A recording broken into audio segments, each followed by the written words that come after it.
Hello everyone, मेरा नाम सुमैया है और welcome to my channel miss Sumaiya Riyaz. आज की इस वीडियो में हम क्लास 11 एनसीईआरटी क्लास 11 का इंग्लिश का फर्स्ट चैप्टर है the portrait of a lady, इसकी फुल एक्सप्लेनेशन देखने वाले हैं, जिसके राइटर हैं खुशवंत सिंह, जिन्होंने ये स्टोरी बताते हैं। ये इनकी और इनकी मतलब दादी की स्टोरी है, एक बच्चा और उनकी दादी का।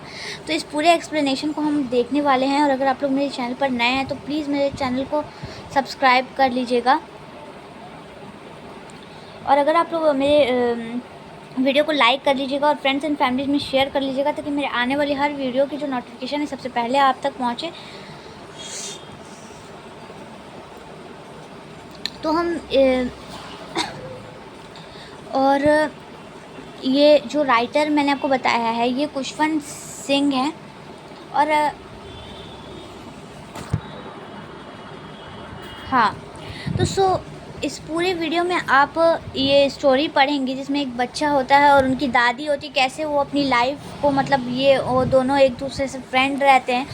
और फिर बाद में वो दोनों मतलब अलग हो जाते हैं, अलग नहीं हो जाते हैं, मतलब वो दोनों ऐसे तो वो बताते हैं खुशवंत सिंह, उनकी जो ग्रैंड मदर थी, जैसे सबकी ग्रैंड मदर होती हैं, वो मतलब वो बताते हैं कि वो एक ओल्ड वुमेन, एक बूढ़ी औरत है। वो अपनी ग्रैंड मदर को पिछले 20 साल से जानते थे और वो हमेशा से ओल्ड और रिंकल्ड रही हैं। रिंकल्ड का मतलब ये होता है कि जब आप बूढ़े हो जाते हैं तो आपके फेस पे झुर्रियाँ टाइप से आ जाती हैं, उसे ही रिंकल्ड कहते हैं।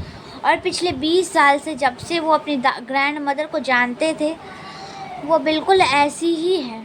लेकिन जो लोग हैं वो ये बातें करते हैं, बताते हैं कि उनकी जो ग्रैंड मदर थी वो बहुत ज़्यादा मतलब एक टाइम पे बहुत खूबसूरत हुआ करती थी और यंग और प्रिटी हुआ करती थी, बहुत ही ज़्यादा मतलब खूबसूरत दिखा करती थी। और एंड उनका एक हस्बैंड भी था, बट उनके लिए ये मानना बहुत ही ज़्यादा हार्ड टू बिलीव है।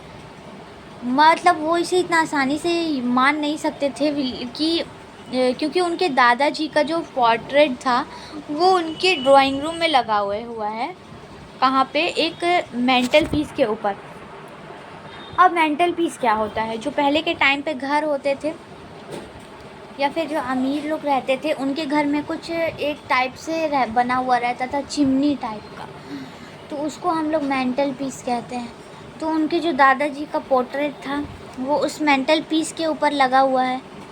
एंड उस पोर्ट्रेट में मतलब उस तस्वीर में जो उनके दादाजी एक बड़ा सा टर्बन पहने हुए थे। टर्बन पता है क्या होता है? उनके जो दादाजी और उनके पूरे फैमिली थे वो पंजाबी है, और जो लोग पंजाबी लोग जो होते हैं वो लोग सर पे पहनते हैं, है ना, तो उसे ही टर्बन कहते हैं। और टर्बन के साथ साथ उन्होंने बहुत ही लूज़ फिटिंग के क्लोथ्स पहन रखे थे, वेयर किया हुआ था। और वो बिल्कुल, और उसके जो ग्रैंडफादर की जो दाढ़ियाँ थी वो बिल्कुल ही चेस्ट तक आती थी। उनके जो दादाजी थे वो बिल्कुल ही मतलब 100 साल के बूढ़े लगते थे। उन्हें देखकर ऐसा तो बिल्कुल नहीं लगता था कि उनके बीवी बच्चे होंगे, बल्कि ये लगता था कि उनके बहुत सारे ग्रैंड चिल्ड्रंस रहे होंगे, मतलब वो बहुत ज़्यादा ओल्ड एज लगते थे। तो इसलिए उन्हें नहीं लगता था कि मतलब एक यंग और प्रिटी लड़की कभी उनकी मतलब वाइफ भी रही होगी। तो मतलब कि उनकी जो ग्रैंड मदर थी वो एक टाइम पे बहुत ज़्यादा यंग और प्रिटी होंगी। ये उन्हें दादाजी को देखकर तो नहीं लगता था कि उनकी जो ग्रैंड मदर ऐसी हो सकती। आई नो कि वो बोलते हैं कि बहुत अजीब लग रहा होगा कि वो अपनी दादी के बारे में ऐसा सी बात बोल रहे हैं, लेकिन वो शक्ल से जैसी भी लगती हो फेस से, लेकिन अंदर से बहुत ही ज़्यादा अच्छी थी। उनकी जो दादी थी वो बताया करती थी कि जब वो छोटी थी तो मतलब वो बहुत सारे गेम्स वगैरह खेला करती थी। तो मतलब ये जो दादी खेलने वाली बात है ना, दादी के गेम खेलने वाली, ये उन्हें बहुत ही ज़्यादा डिसरिस्पेक्टफुल और इनलॉजिकल लगता था, क्योंकि उनकी जो दादी गेम कैसे खेल सकती थी, उन्हें ऐसा लगता था। उनकी ये सारी बातें सुनकर तो उन्हें ऐसा बोल रहे थे कि बिल्कुल भी नहीं लगता था। कोई सेंट आकर उनकी सारी बातें सुनकर लगता था कि हमें मॉरल स्टोरीज़ पढ़ा रहा है। उनकी जो दादी है ना, उनका हाइट थोड़ा सा छोटा था और वो थोड़ी सी झुकी हुई भी थी, क्योंकि वो ओल्ड हो चुकी थी, बूढ़ी हो चुकी थी, और वो बहुत ही ज़्यादा मतलब मोटी भी थी। उनके पूरे फेस पे क्रिस क्रिस क्रॉस था, क्रिस क्रॉस था, मतलब उनका पूरा फेस था वो, मतलब बहुत सारे मतलब रिंकल्स वगैरह थे, ऐसे ऐसे दाग धब्बे वगैरह। और जब से वो अपनी दादी को दे जानते हैं, वो बिल्कुल ऐसी ही थी। और वो बताते हैं कि वो अपनी दादी को करीब 20 ईयर्स से जानते हैं, मतलब 20 साल से जानते थे। उनकी दादी इतना ज़्यादा ओल्ड थी कि मतलब उनसे ज़्यादा ओल्ड और क्या ही कोई ओल्ड हो सकता है, मतलब उनसे ज़्यादा और कोई क्या ही मतलब ग्रो कर सकता है। वो अपनी दादी को पिछले 20 साल से जानते थे, और हमेशा से वो बिल्कुल ऐसी ही है। हाँ, वो फेयर नहीं थी, लेकिन वो बहुत ही ज़्यादा खूबसूरत थी अंदर से। She walked about the house in spotless white, मतलब वो पूरे घर में घूमती थी वाइट कलर के ड्रेस पहनकर। मतलब आप लोग वाइट कलर का साड़ी या फिर सूट समझ सकते हैं, क्योंकि ऑब्वियसली उनका पति मर चुका है इसमें। और उस ज़माने में वो लोग बहुत ज़्यादा ये सब फॉलो करते थे पुराने ज़माने में, कि हालांकि अभी अगर किसी लड़की का किसी वुमेन का अगर हस्बैंड मर जाता है तो इतना ज़्यादा वो लोग कंपलसरी नहीं मानते कि ये वो ज़िंदगी भर वाइट कलर के ड्रेस पहन के ही घूमे। लेकिन क्योंकि ये जो उनकी दादी बहुत ज़्यादा मतलब ओल्ड थी, और ये कहानी भी काफ़ी ज़्यादा टाइम पहले लिखा गया है, सो उस टाइम पे जो लड़कियां या फिर जो वुमेन होती थी ना, उनका ऐसा नियम था, इसलिए जो उनकी दादी हैं वो हमेशा से घर पर वाइट कलर का ही साड़ी या फिर वाइट कलर का ड्रेस ही पहनना करती थी। वो सब तो ठीक है, लेकिन यहाँ पे हॉबल्ड का मतलब क्या हुआ? हॉबल्ड का मतलब होता है बहुत ही अजीब वे से या फिर अपवर्ड वे में चलना। क्योंकि देखो उनकी दादी बहुत ही ज़्यादा ओल्ड हैं, तो वो नॉर्मली ऐसे कर करके तो चलेंगी नहीं, इसलिए वो काफ़ी बैंड होकर झुक करके ऐसे चलती थी, जैसे ओल्ड लोग चलते हैं ना, इसलिए यहाँ पे हॉबल्ड का यूज़ किया गया है। उनकी जो दादी जब चलती थी ना, तो वो अपने आप को स्टूप के ऊपर बैलेंस करती थी। अब स्टूप का मतलब क्या होता है? जो लोग अच्छे से चल फिर नहीं पाते हैं, या फिर ओल्ड लोग मतलब थोड़ा सा होते हैं ना, वो लोग चल नहीं पाते हैं थोड़े, तो उनको एक चीज़ का सहारा चाहिए होता है, तो उसे ही स्टूप कहा जाता है। और वो ऐसे ऐसे करके चलती थी स्टूप का सहारा लेकर के, और उनके एक हाथ में हमेशा रुद्राक्ष की माला रहा कर होता था, उनके हाथ में, हैंड में। अब आप लोग सोच रहे होंगे रुद्राक्ष का माला क्या होता है? आपने कभी देखा होगा मूवीज़ में या फिर रियल में भी, काफ़ी सारे लोग ऐसे मंत्र का जाप करते हैं एक माला लेकर, उसे रुद्राक्ष का माला कहा जाता है। आपको अगर पता होगा, उनके जो दादी के जो सिल्वर लॉक्स थे ना, वो उनके पूरे फेस में ऐसे उलझे रहते थे। सिल्वर लॉक्स क्या होता है? ताला चाबी? नहीं नहीं, गलत समझ रहे हो, ताला चाबी नहीं है इसका मतलब। सिल्वर लॉक्स का मतलब होता है उनके जो हेयर थे ना, सिल्वर हेयर्स इसलिए बोला गया है क्योंकि वो मतलब बहुत एजेड हो गई हैं, और एजेड होने के साथ उनके, आपको पता ही क्या होता है, बालों के साथ उसकी कलर वगैरह उड़ जाते हैं। तो वही चीज़ है, वही बात है, उनके जो मतलब हेयर का कलर वगैरह था वो उड़ गया था, वाइट हो गया था या सिल्वर हो गया था। तो उनके जो पूरे फेस था, उनके फेस पे ऐसे उलझे रहते थे, और वो उनकी दादी का पोकर्ड फेस था थोड़ा।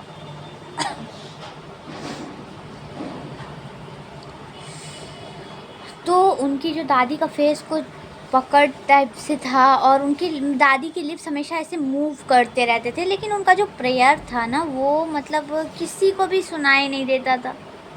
मतलब वो मन ही मन गाती थी, मगर उनके जो लिप्स थे ना, वो हमेशा मूव करते रहते थे, मतलब एकदम इनऑडिबल, जिसको कहते हैं प्रेयर जैसा, वैसा।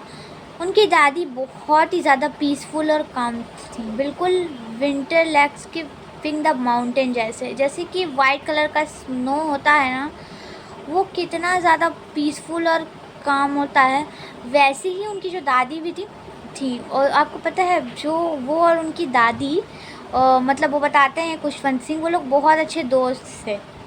और जब से उनके पेरेंट्स उन्हें छोड़कर सिटी में रहने चले गए, तब से वो और अपनी दादी के साथ रहते थे। और रोज़ सुबह उनकी दादी थी जो उन्हें स्कूल के लिए उठा दिया करती और तैयार करती थी। जब उनकी दादी उन्हें सुबह उठाकर उन्हें तैयार करती थी, उन्हें नहलाती धुलती, तभी साथ साथ वो अपने प्रेयर भी गाती रहती थी। वो हमेशा अपनी दादी को सुना करते थे, लेकिन बस इसलिए सुनते थे क्योंकि उनकी आवाज़ बहुत ज़्यादा अच्छी थी, तो इसलिए नहीं क्योंकि उन्हें उसे सीखना था, और उन्होंने कभी सीखने की कोशिश भी नहीं की। हालांकि ये काफ़ी अलग बात है कि उनकी दादी भी चाहती थी कि वो उस प्रेयर को सीखे। पता है, स्कूल जाते समय उनकी दादी हमेशा एक वुडन स्लेट देती थी जिसके ऊपर वो लिख पाए। स्लेट का मतलब तो पता ही होगा ना। और वो हमेशा उसे वॉश करके और प्लास्टर लगा कर रखती थी ताकि वो हर रोज़ उसे स्कूल ले जा सके। साथ ही में एक येलो कलर का चॉक देती थी, एक रेड पेन देती थी और एक अर्धिक इंक पॉट भी देती थी। अर्धिक का मतलब होता है शायद मिट्टी का बना हुआ इंक पॉट। वो सभी को अच्छे से साथ में बांध कर बैग में रख दिया करती थी। लेकिन आपको बैग तो नहीं दिया हुआ है, यहाँ बंडल लिखा हुआ है। उतना फ़र्क तो नहीं पड़ता है, लेकिन फिर भी बता देती हूँ। बंडल का मतलब झोला भी हो सकता है, या हो सकता है कि वो रस्सी से सबको बांध कर भी दे देती होंगी। पता है, दादी हर रोज़ सूखी मोटी चपाती के ऊपर बटर और चीनी लगाकर उन्हें खाने के लिए ब्रेकफास्ट देती थी। पता है, सूखी मतलब कि स्टील क्यों बोल रहा है, क्योंकि वो चपाती जो थी ना वो पहले की होती थी, मतलब कल रात की या फिर कल की उन्हें खानी पड़ती थी। और फिर ब्रेकफास्ट के बाद वो अपनी दादी के साथ स्कूल की तरफ निकल जाते थे। और उनकी दादी हमेशा वो मतलब साथ में एक स्टील चपाती, मतलब एक कल की चपाती अपने साथ लेकर उनके साथ स्कूल जाती थी ताकि हम स्ट्रीट डॉग्स को वो चपाती दे सकें। तो पता है, उनकी जो दादी थी वो हमेशा उनके साथ स्कूल क्यों जाती थी, क्योंकि जो उनका स्कूल था ना वो टेंपल के साथ जुड़ा हुआ था। और जो सबसे पहला क्लास लगता था ना, उसमें जो मतलब उस मंदिर के पुजारी आते थे वही उन्हें आ करके पढ़ाया करते थे। और जो पुजारी थे ना वो हमें अल्फ़ाबेट्स वगैरह भी सिखाते थे और मॉर्निंग प्रेयर्स भी सिखाया करते थे, वही है। और जब तक वो बच्चे बरामदा में बच्चे बैठकर प्रेयर्स गाते थे और अल्फ़ाबेट्स सीखते थे, तब तक उनकी जो दादी स्क्रिप्चर्स पढ़ा करती थी। सब वही रिलीजियस और मतलब बुक्स कह सकते हो आप लोग उसे। जब आपकी पढ़ाई ख़त्म हो जाती थी उनकी और मेरी दादी भी स्क्रिप्चर्स पढ़ लेती थी, वो बताते हैं, तो वो लोग साथ में ही मिलकर घर की ओर जाने लगते थे। लेकिन हमेशा की तरह जो टेंपल डोर है ना, उसके पास कुत्ते हमेशा डॉग्स वेट करते रहते थे। वहाँ पे उनकी दादी जो थी उन कुत्तों को रोटियां दिया करती थी, लेकिन जो डॉग्स थे वो आपस में मतलब झगड़ना करने लगते थे कि मतलब ये खाऊंगा मैं खाऊंगा। और झगड़ा करते करते जो डॉग्स थे वो हमें हमारे घर तक फॉलो करते थे। वो ये बोलते हैं इन होप कि मतलब हम उन्हें और कुछ खाना दे सके। पता है, वो भी ग्राउंड करते हुए। ग्राउंडिंग का मतलब क्या पता है ना, जो डॉग्स मतलब आवाज़ निकालते हैं इस टाइप से।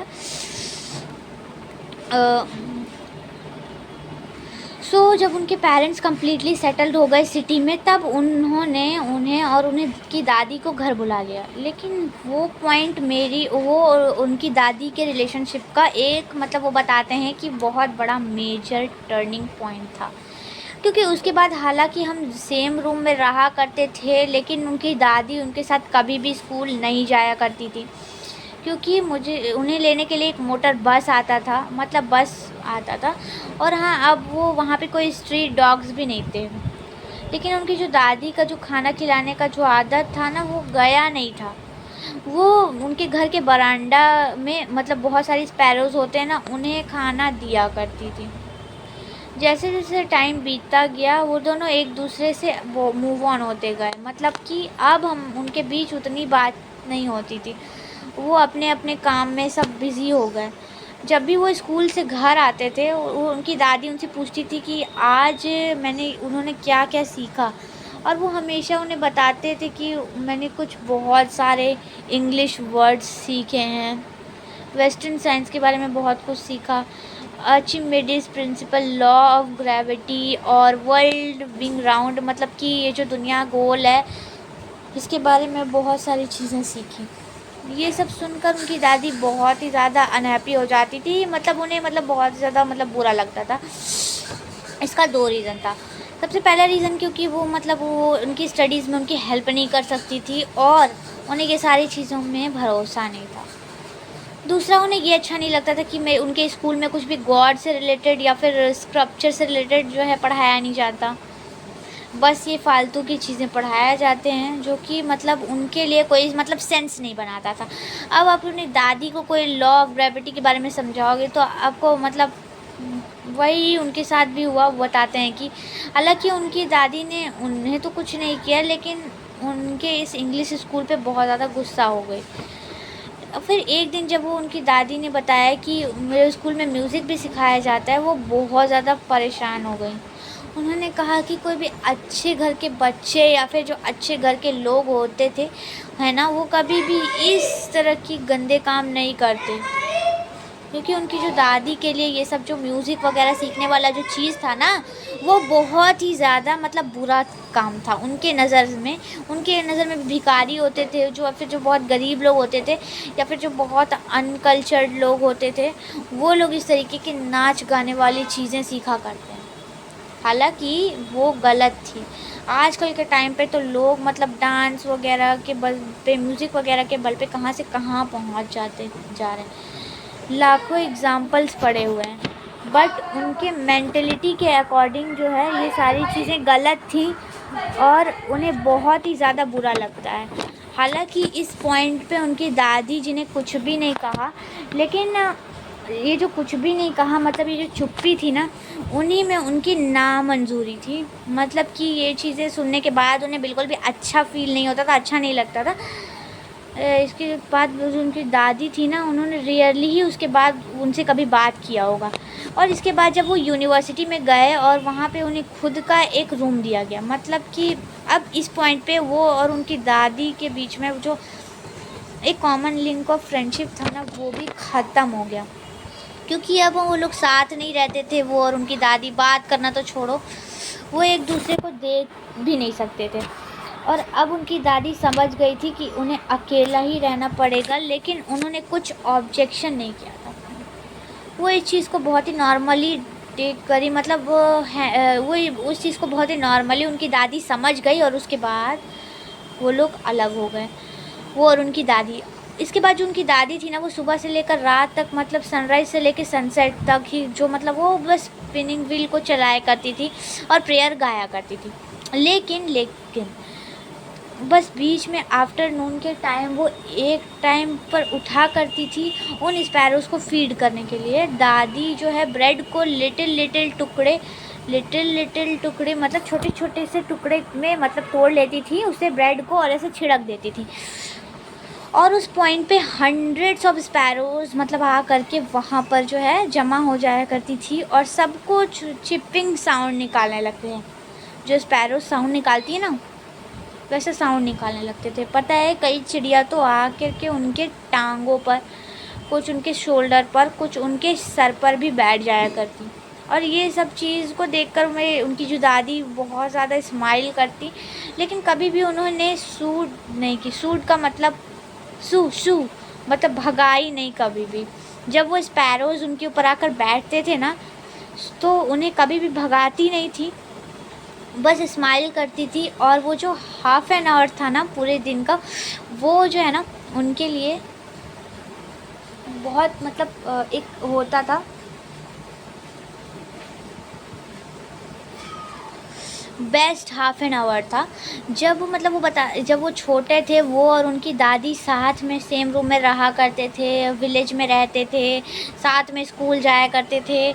हाँ, उन लोगों के बीच का जो फ्रेंडशिप था वो मतलब बहुत ही ज़्यादा स्ट्रॉन्ग था, वो और उनकी दादी के बीच का। फिर वो थोड़ा बड़ा हुए और उनके पेरेंट्स भी सिटी में सेटल्ड हो गए। और जब वो सिटी में सेटल्ड हुए तो मतलब वो उन्हें और उनकी दादी को सिटी में बुला लिए, मतलब खुशवंत सिंह और उनकी दादी को। और फिर वहाँ पे जाने के बाद उन्हें मोटर बस लेने आता था स्कूल, तब उनकी दादी नहीं जाती थी। इसलिए जो उनकी फ्रेंडशिप था वो और उनकी दादी का उसका लिंक था, उसके बीच में थोड़ा सा ब्रेकेज आने लगा। लेकिन फिर भी हम सेम रूम में सोया करते, साथ रहा करते थे। लेकिन फिर वो थोड़ा और बड़ा हुए और वो मतलब फिर उन्हें यूनिवर्सिटी जाना पड़ा, वहाँ पे उन्हें एक सेपरेट कमरा मिला। और फिर जो मतलब एक लास्ट में जो कॉमन लिंक ऑफ फ्रेंडशिप था वो भी वो और उनकी दादी के बीच में, मतलब वो उनकी दादी के बीच का जो वो वहाँ पर जाने के बाद बिल्कुल मतलब कहीं ना कहीं टूट सा गया था। और उसके बाद फिर वो और भी ज़्यादा बड़ा हुए और मतलब फिर मुझे जाना पड़ा एब्रॉड फर्दर स्टडीज़ के लिए। आई नो उनकी दादी उस वक्त ये सब चीज़ सुनकर बहुत ज़्यादा अपसेट हुई होगी।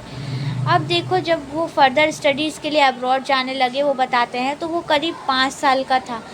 एंड उनकी दादी इतनी ज़्यादा बूढ़ी हो गई थी कि कुछ कह नहीं सकते थे कि ये मतलब आज 5 साल बाद जब वो आए तो वो उन्हें देख पाएंगे या नहीं, क्योंकि उनकी एज ही इतना हो गई थी ना। तो लोग, तुम समझ ही रहे हो कि आप क्या कहना की कोशिश कर रहे हो। हालांकि उन्हें नहीं पता था कि उनकी दादी और कितना दिन जिएंगी, लेकिन उनकी दादी को पता था। इसलिए वो मुझे रेलवे स्टेशन तक छोड़ने आती है और फिर भी वो बिल्कुल भी सेंटिमेंटल नहीं होती है, मतलब बिल्कुल भी इमोशनल शो नहीं करती है। जब उनकी दादी उन्हें छोड़ने के लिए स्टेशन आई थी तो भी वो प्रेयर गा रही होती है और रुद्राक्ष के माले को गिन रही होती है। और उसके बाद उनके जाने से पहले उनकी जो दादी होती हैं वो उन्हें मतलब फोरहेड पे किस करती हैं। और वो जो मूवमेंट था ना वो उनके लिए बहुत ही ज़्यादा मतलब प्रीसियस मूवमेंट था। और वो मूवमेंट को वो अब भी फील कर सकते थे। वो बोलते हैं खुशवंत सिंह, हालांकि वो बोलते हैं जब वो मेरे फोरहेड पे किस करती हैं इन सब के बाद ना, जब उनका सलाइवा थोड़ा सा मेरे फोरहेड पे लगता है, ये बिल्कुल एक स्टैम्प की तरह है, जैसे कि शायद भी हमारा आंखें फिजिकल और हो सकता है कि इसके बाद वो सोचते हैं कि जब वो 5 साल बाद ना हो तो फिर से मैं उन्हें देख ना पाऊँ या फिर टच ना कर पाऊँ।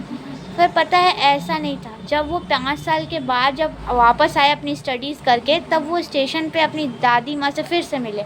और वो बिल्कुल भी मतलब एक दिन भी एक्स्ट्रा बूढ़ी नहीं लग रही थी, मतलब वो बिल्कुल भी एक दिन भी एक्स्ट्रा ओल्ड नहीं दिख रही थी।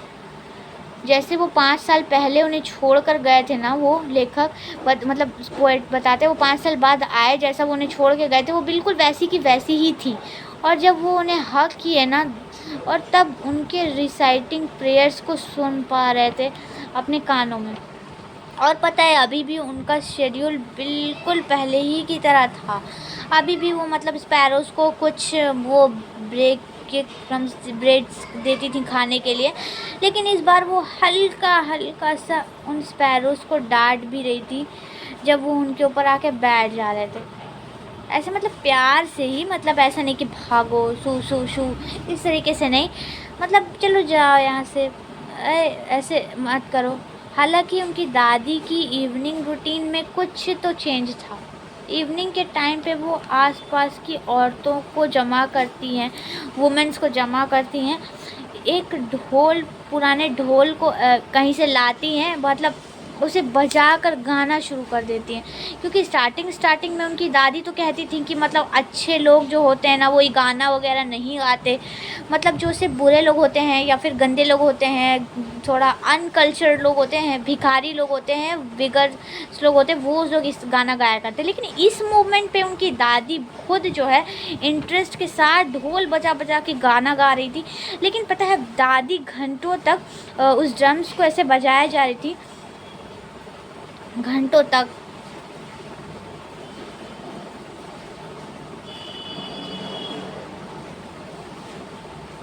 और पता है क्या कह रही थी कि होम कमिंग ऑफ वॉरियर्स, मतलब जो वीर लोग होते हैं ना, जो ब्रेव लोग होते हैं ना, उनकी कथाएं, कहानियाँ, पोएट्री या फिर सॉन्ग्स, समझ रहे हो, उस टाइप का चीज़ वो गा रही थी वॉरियर्स के बारे में। और वो इस चीज़ को इतना ज़्यादा ओवर लोग करने लगी, मतलब इतना ज़्यादा करने लगी कि उन्हें दादी माँ से रिक्वेस्ट करना पड़ा कि अब तो रुक जाइए, अब प्लीज़, अब शांति से बैठ जाइए, अब इतना भी ज़्यादा करने की क्या ज़रूरत है। और ये पहली बार था जब वो अपनी दादी को इस रूप में देखे थे, मतलब जब वो प्रेयर नहीं गा रही थी, क्योंकि वो हमेशा प्रेयर गा, मतलब बस प्रेयर गाया करती थी। लेकिन देखो अगले ही दिन उनकी दादी काफ़ी ज़्यादा बीमार पड़ जाती है। डॉक्टर को बुलाया जाता है। डॉक्टर कहते हैं कि बस माइनर फीवर है, हल्का सा बुखार है, ठीक हो जाएगा। लेकिन उनकी दादी का कुछ अलग ही सोचना। वो कहती है कि जैसे अब उनका मतलब एंड नियर आ गया है, मतलब कि अब वो बस मरने ही वाली थी। दादी कहती हैं कि अब उनका जो लास्ट चैप्टर है उनकी लाइफ का, वो भी बस अब ख़त्म ही होने वाला है। मतलब अब बस वो मरने ही वाली हैं, जाने ही वाली हैं। तो मतलब अब वो किसी से भी बात कर कर टाइम वेस्ट नहीं करना चाहती और ना ही भगवान को प्रे करना चाहती। उन्होंने प्रोटेस्ट करा, मतलब वो बताते हैं कि हमने प्रोटेस्ट करा, मतलब उन्होंने, उनकी फैमिली ने, कि दादी माँ आप ऐसा क्यों सोचती हैं, ऐसा कुछ भी नहीं होने जा रहा।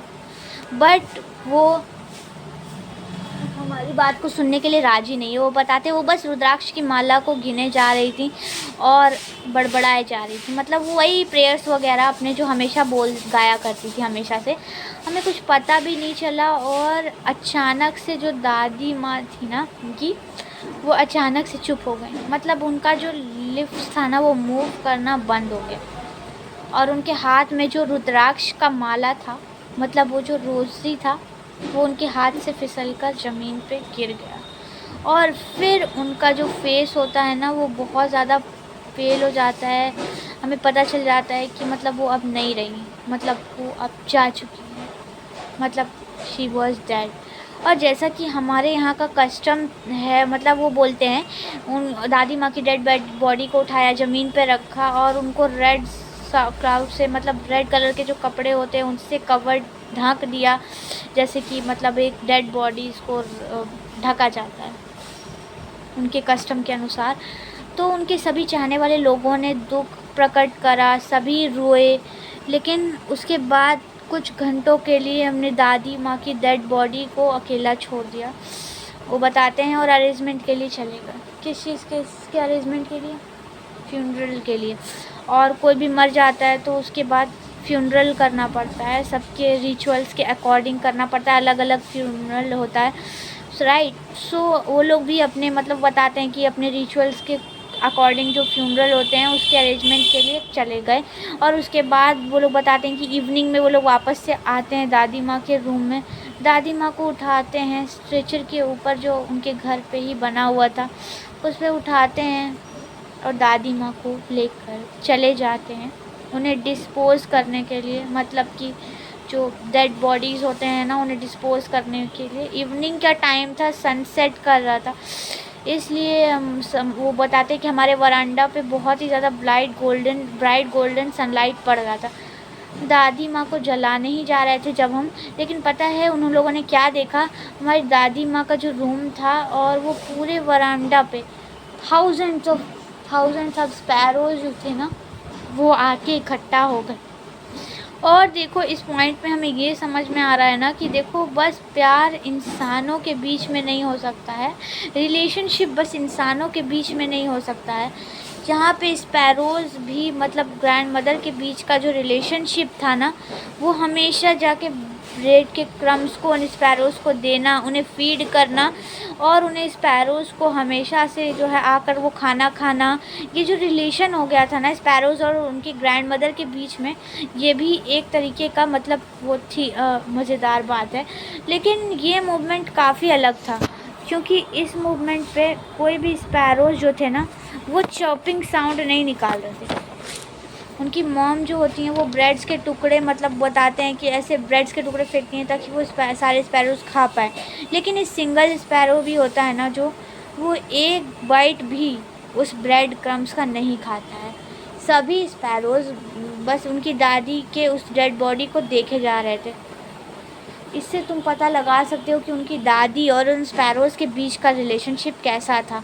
फिर उन्होंने भी वही किया, मतलब जो उनकी मम्मी ने किया, उन्होंने भी वो ब्रेड क्रम्ब उठाया और उन स्पैरोज़ की तरफ फेंका।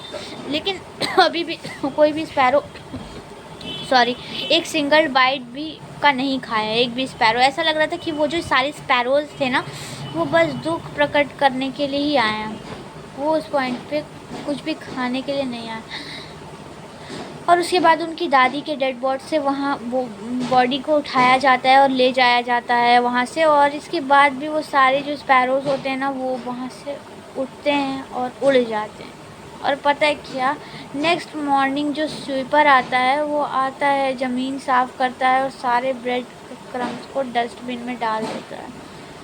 मतलब हमें ये पता चलता है कि अगले दिन की सुबह तक जो स्पैरोज़ थे ना, उन्होंने एक बाइट भी उन ब्रेड का नहीं खाया जो उन्हें दिया गया था। और इस तरीके से जो पूरा जो चैप्टर होता है वो ख़त्म होता है। होप सो कि आपको अच्छे से समझ में आया हो। और अगर आपको सच में अच्छे से समझ में आया है तो आपको बस लाइक कर देना है, अगर आपको सब्सक्राइब करना है, और बेल आइकन का बटन प्रेस कर लीजिएगा, और ताकि मेरे आने वाले हर वीडियो की नोटिफिकेशन सबसे पहले आप तक पहुंच सके। और वीडियो को लाइक, शेयर और सब्सक्राइब कर लीजिएगा, और बेल आइकन का बटन ज़रूर प्रेस करिएगा ताकि मेरे आने वाले हर वीडियो की नोटिफिकेशन सबसे पहले आपको मिल सके। कैसा लगा चैप्टर ज़रूर बताइएगा। Thank you so much.